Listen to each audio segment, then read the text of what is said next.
Good morning, Chris Vernon with Vernon Litigation Group. Today I want to give you a negotiating tip.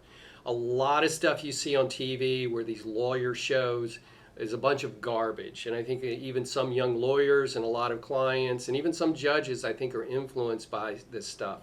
So some of it just isn't the way things are in a court of law. However, when it comes to negotiating, the TV shows, especially police shows where you see the good cop, bad cop, it does work. If you're negotiating as a team, it doesn't hurt if you have a good cop and a bad cop.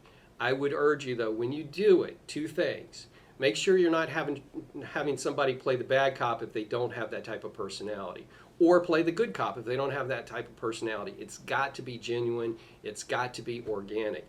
The other thing is, because everybody in the world knows the good cop, bad cop strategy, I think you have to be very transparent about it. In other words, don't kid the other side that you're not really playing this game. Let them know that, yeah, one of you is trying to build the bridge, the other one's trying to burn it down.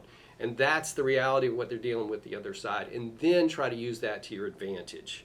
So be very transparent and make sure that it fits your personalities. Remember, whatever it is, let's make sure our money's working for us and not for somebody else. Have a great day.